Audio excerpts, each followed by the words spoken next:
dia, estamos iniciando mais uma terça-feira, não é isso? E hoje, conforme nosso cronograma, será a língua portuguesa, gramática e produção textual. Então, hoje aqui nós vamos fazer um senhor resumão de tudo que nós aprendemos. No livro de língua portuguesa, eu não vou pedir para que vocês abram o livro, nós vamos estar aqui conversando, até porque não é muito conteúdo em si do nosso livro de língua portuguesa. Então, no nosso livro, nós aprendemos sobre, lá na página, até então na página 90, nós aprendemos sobre os sinais de pontuação, mais especificamente do ponto final, do ponto de exclamação e do ponto de interrogação, não é isso? Ponto final, ponto de exclamação e ponto de interrogação. Então, no caso do ponto final, ele indica uma afirmação, né? Ou até mesmo uma negação, quando eu estou afirmando algo. Quando eu estou afirmando algo, né? Ou até mesmo uma negação, eu vou estar utilizando o quê? O ponto final. Como, por exemplo, quando eu falo, o casaco está mofado. Então, eu estou fazendo uma afirmação. Ou como caso eu fosse dizer, desculpa, o casaco não está mofado. O casaco não está mofado. Então, estou fazendo uma frase negativa. Então, tanto na afirmativa, o casaco está mofado, quanto na negativa, o casaco não está mofado, eu utilizo o que? O ponto final. Agora, quando eu estou falando do ponto de exclamação, eu estou eu estou expressando ali uma emoção. Quando eu falo, por exemplo, o casaco está mofado. Então, eu vejo aqui, percebam, até no meu rosto, o casaco está mofado. Então, percebam que aqui eu tenho uma expressão de alguma emoção. Agora, quando eu tenho ponto de interrogação, de cara, nós já sabemos que ali indica uma pergunta. Olha só, o casaco está mofado? Então, percebam aqui que até a minha entonação muda. O casaco está mofado? Então, temos aí uma pergunta. Então, assim nós temos aí os pontos, né? O ponto final, ele demonstra uma afirmação ou uma negação. Já o ponto de exclamação, ele te demonstra, por exemplo, um espanto ou uma surpresa, por exemplo. E o de interrogação, ele está realizando uma pergunta. Não é isso? Isso nós aprendemos lá no nosso livro, né, de língua portuguesa. Nós viemos tratando também isso lá na nossa gramática, o AH inicial, o CH, né, o LH e o NH. Então, nós temos algumas palavras como, por exemplo, nós aprendemos que o H sozinho, ele não possui som. Aprendemos isso, né? Quando eu tenho um H sozinho, ele não possui som. Agora, quando ele se junta com outras palavras, com outras letras, e aí ele já vai ter um som. Como, por exemplo, a palavra hábito, não é, Benjamin? Ou, por exemplo, a palavra homem. Então, percebemos que nessas duas palavras, o H agora possui o som. Caso ele estivesse sozinho, ele não teria esse som.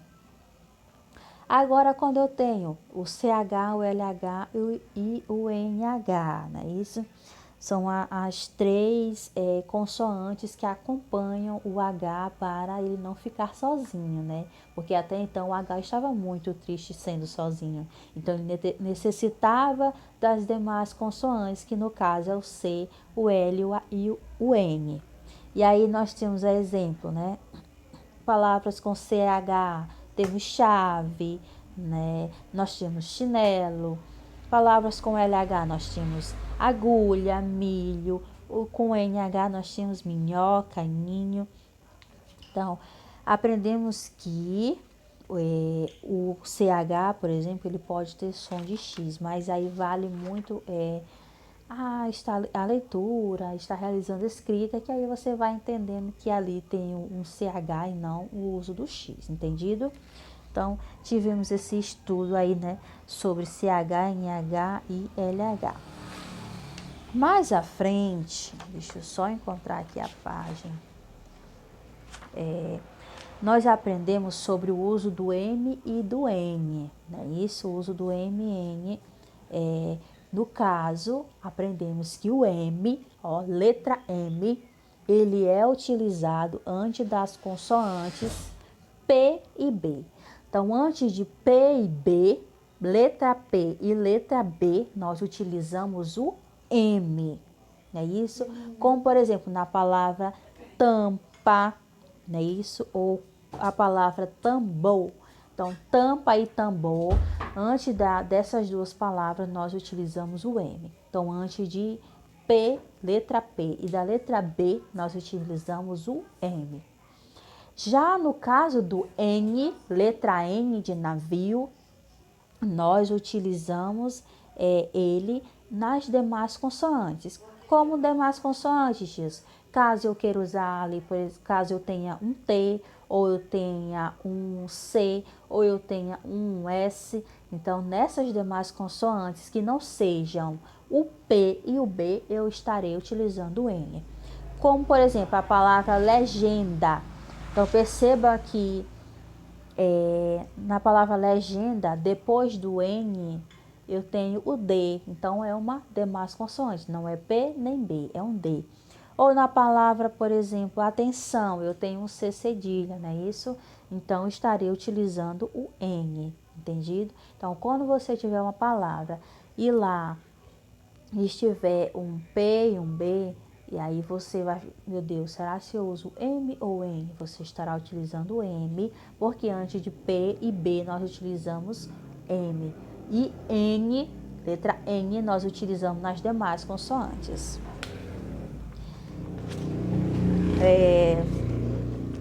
Depois, mais para frente, nós aprendemos também sobre o singular e o plural, né? Onde você pode estar utilizando o S para indicar plural, ou utilizando também o ES ou o NS. Mas nós não vamos aprofundar o tema sobre isso, até porque nós já tínhamos tratado sobre isso anteriormente. Lá na unidade 4, com o tema que livros você quer ler, nós tratamos eu estou falando exatamente de ortografia, tá, gente? Não estou falando de compreensão de texto. Estou me referindo mais aqui no nosso livro de língua portuguesa em termos de ortografia mesmo. Que são coisinhas que nós necessitamos muito, né? Lógico que compreensão de texto é extremamente importante, lógico.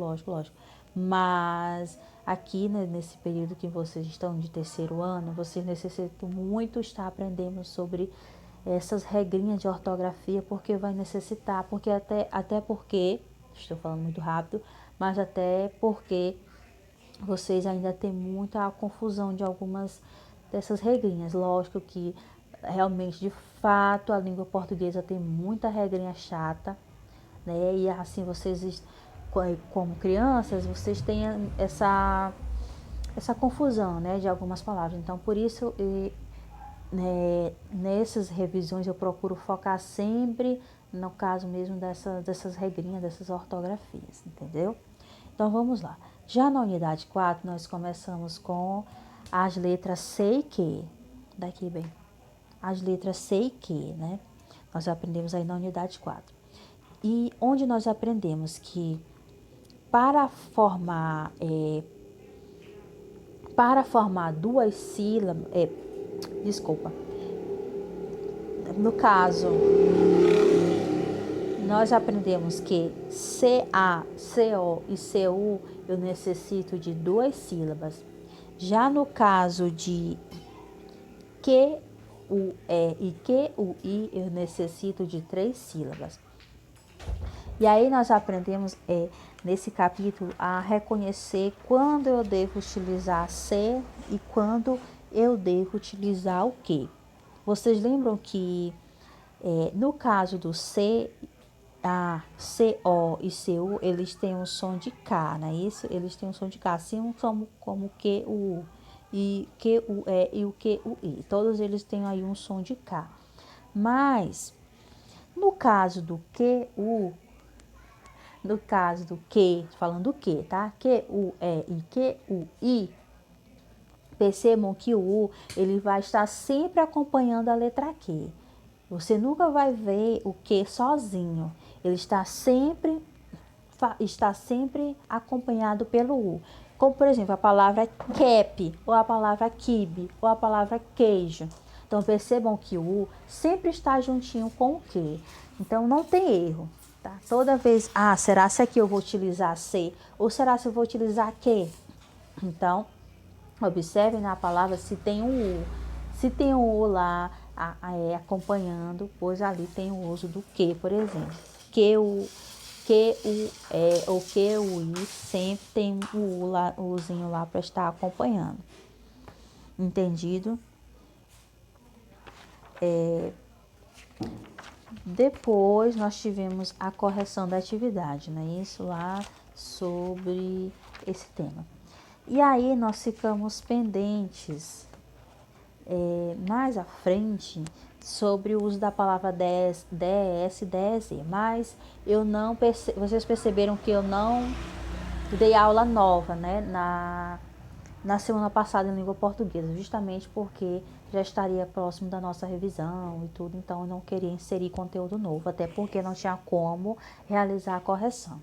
Então, nós paramos até aqui, até as palavras sei e que, né, em nossa ortografia. Vocês podem estar retornando ao livro, crianças retornem ao livro, a leitura do livro, ou surgiu alguma dúvida. Então, vá lá na videoaula desse tópico, que aí vocês vão estar...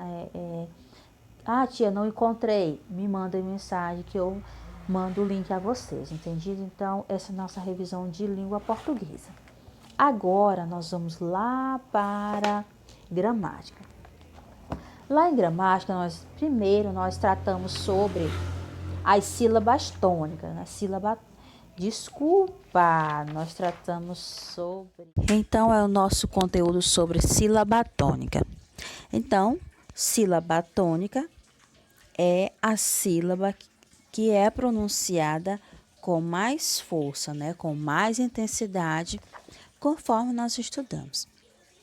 E aí na imagem nós temos 3 palavras, não é isso? Temos a palavra nariz, soldado e relâmpago. Então, na palavra nariz, nós podemos perceber, de acordo com a pronúncia, olha só, nariz, nariz. Então, percebemos que o ris é a sílaba tônica. Já a palavra soldado e a separação, nós temos sol, da, do. Olha só, sol, da, do. Então, o da é pronunciado com mais força. Depois, nós temos a palavra relâmpago.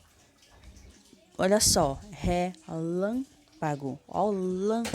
Então, o lã é pronunciado com mais intensidade. E nós também aprendemos que a sílaba tônica, de acordo com a posição em que ela é encontrada, né, na sílaba, ela recebe uma classificação em última, penúltima e antepenúltima. Então, no caso da palavra nariz, nós podemos perceber que o ris é a última palavra, né? Então, a sílaba tônica é a última. Em soldado, o da é a sílaba tônica, sendo assim, é penúltima. E o relâmpago, podemos perceber que é antepenúltima. Então, sílaba tônica é a sílaba mais forte e, de acordo com a posição em que ela se encontra, ela pode ser classificada em última, penúltima e antepenúltima. Já na ortografia do X, nós aprendemos, né, que o X, apesar do som dele ter o som de CH, de acordo com a sua prática e o seu estudo, você vai entendendo que ali você vai utilizar um X e não o CH. Então, por exemplo, a palavra lagartixa, a palavra lixa, rouxinol. Então, palavra lixeira, xadrez. Então, todas elas são escritas com X. E aí, você vai estar observando isso a partir de sua prática, né? Na prática da escrita, você vai descobrindo que ali se usa um X e não um CH. mesmo tendo os sons bem parecidos, não é isso? Acento agudo e acento circunflexo. E aí nós aprendemos que o acento agudo e o acento circunflexo tem uns segredinhos, né? No caso do acento agudo, aquele aqui, ó, para cima, né? Ele tem o som aberto. Por exemplo, a palavra picolé. Então, perceba o movimento da minha boca. Picolé. Então, a minha boca já faz um movimento bem aberto. Agora, quando eu chego no circunflexo, que é o famoso chapeuzinho, eu já tenho um som mais fechado. Observe a palavra ônibus. Olha o ó, ônibus. Olha o movimento da minha boca. Ônibus. Ou a palavra robô. Olha como o movimento é diferente. O som mais fechado, ó. Robô. Então, o movimento da minha boca é mais fechado. Diferente quando eu tenho um acento agudo. Por exemplo, no acento agudo, eu já tenho um movimento mais aberto. Picolé ou chapéu. Então, movimento mais aberto. Outra curiosidade sobre o acento agudo e o acento circunflexo é que quando você não sabe em uma palavra que tem algum desses acentos, ali está a sílaba tônica. Em chapéu, por exemplo, o pé é a sílaba tônica, até porque lá tem o acento agudo no E, né? Isso a palavra robô, ó, bo. O segundo O de robô tem o acento circunflexo. Então, ali você sabe que tem a sílaba tônica, que no caso é o bo. Entendido? O acento agudo, ele sempre é usado sobre as vogais, né? Usado sobre as vogais. E ele indica a sílaba tônica, como por exemplo, eu já falei, né? Lápis, cuíca. Então, lápis, o lá, acento é a sílaba tônica porque tem ali o acento. Ou, no caso também, ele é utilizado nas vogais E e O. Então, quando vocês... Ai, meu Deus, onde é utilizado o acento agudo? Então, percebam que o acento agudo é utilizado sobre o E e o O. Tá? Sempre sobre as vogais E e O. E aí ele tem som aberto. Já o circunflexo, ele é usado nas vogais A, E e O. Acento circunflexo, chapeuzinho, é utilizado no A, no E e no O. E ele indica som fechado, beleza? Então, esse é o nosso entendimento sobre sílaba tônica. Já no caso do R, na ortografia R e RR, nós percebemos que R e RR, eles possuem o mesmo som, mas na escrita é diferente. E aí nós aprendemos que o RR ele tem um som bem forte. Por exemplo, a palavra carro. Então, perceba que o som é bem forte. Agora, quando eu tenho uma palavra, por exemplo, rico, então percebam que o som é bem mais fraco, né? Rico, olha aí, rico, o som mais fraco. Outra curiosidade, o RR, dois R's, na separação silábica, eles sempre ficarão separados. Então, algumas curiosidades sobre R e RR. Outra coisa, a letra R, o único R, né? Somente um R, ele é sempre utilizado no início das palavras. Ai, meu Deus, eu não sei como é que se escreve a palavra rato, se é com um R ou com dois R's. Então, rato, início de palavra, somente um R. Agora, o RR é sempre o início de palavras. Por exemplo, cachorro ou corrida. Então, sempre meio de palavra eu utilizo o RR.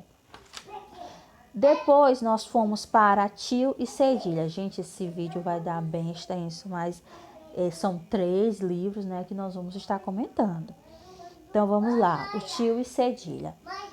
O tio, nós já aprendemos que o tio é um sinal gráfico, né? Isso, o tio é um sinal gráfico que é utilizado sobre as vogais O, O e A. A e O, O e A, A e O. A e O, ou O e A. E aí ele indica o que nós aprendemos que é o som nasal. Quando o som ele sai pelo nariz e pela boca. Então, quando o som sai pelo nariz e pela boca e utilizado sobre o A e o O, nós temos aí o uso do tio. Por exemplo, a palavra algodão, perceba, algodão. Então, um som mais fechado e sai pelos dois locais, né? Boca e nariz. Ou quando eu tenho algodões, então perceba que é um som bem fechado, né? Utilizado, onde você utiliza muito seu nariz e também a boca. Já a cedilha, ela também é um sinal gráfico, assim como o tio. E ela é utilizada na letra C, né? Na letra C. E ela é utilizada antes de A, O e U, para indicar o som de S. Então, vocês lembram que lá na nossa aula nós comentamos que no caso, quando eu coloco somente CA, né? K, K, Q. Então, percebam que é sons fortes, né? Um som extremamente forte. Agora, para que eu tenha essa palavra com um som de S, eu vou necessitar do sinal gráfico que é a cedilha. Então, por exemplo, crianças. Então, eu tenho aí, crianças. Eu tenho um som de S. Então, eu vou necessitar do uso da cedilha para eu poder ter um som de S. Ou a palavra pescoço, perceba que tem o som de S. Então, vou estar necessitando da cedilha para poder ter um som de um S. Mais para frente, nós aprendemos sobre a ortografia do cedilha, né? Que também está incluso no tema do tio e cedilha. E depois fechamos esse período agora, né, de julho e agosto, com sinônimo e antônimo. Que nós aprendemos que no sinônimo, quando eu tenho palavras, né, com significado parecido, como exemplo, contente e alegre. João está contente, né? Eu posso estar substituindo contente por João está alegre. Então, sinônimo é quando eu tenho palavras que têm um significado extremamente parecido e pode até estar servindo como um substituto para alguma outra palavra. Até mesmo para você estar evitando repetição no texto. Quando vocês querem evitar uma repetição no texto, você pode estar utilizando o sinônimo dessa palavra, entendido? Já os antônimos são as palavras que têm sentido completamente diferente, sentido contrário. Por exemplo, grande e pequeno, né? O cachorro tem os olhos grandes, então o contrário é o cachorro tem os olhos pequenos. Então, antônimos são palavras com sentidos opostos, sentidos diferentes. E na ortografia dos sinônimos e antônimos, nós aprendemos sobre o C e o Si. Então, antes das vogais E e I, a letra C tem o som de S. Então, percebam que no uso da cedilha, né, o C com cedilha, eu necessito da cedilha para obter o som de S. Em Sa, né, K, Ko, Ku, então eu vou necessitar da cedilha para poder estar fazendo o som de S. Agora, quando eu tenho o C e o Si, eu não preciso estar necessitando da cedilha, porque ele já possui um som de S, né? C, Si. Então, assim, finalizamos a nossa correção resumo, né? Revisão da nossa gramática. Agora, nós vamos lá para a produção textual. Em produção textual, nós aprendemos sobre, na unidade 2, trocando cartas, né? Trocando mensagens. E aí nós aprendemos sobre os dois gêneros, no caso, a carta e as mensagens instantâneas. Então, na carta, nós aprendemos que ela necessita do quê? Ela necessita lá, inicialmente, da cidade, a data, ano e mês em que foi escrita a carta, entendido? Depois eu preciso estar fazendo a minha saudação.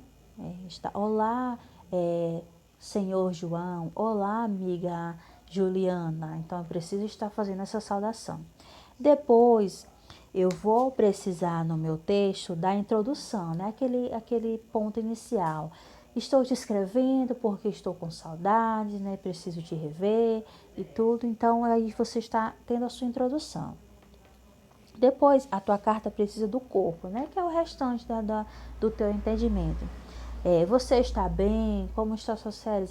Como está o seu dia? Aqui está tudo bem, estou me divertindo, estou viajando e tudo. Então, a tua carta vai precisar de um corpo.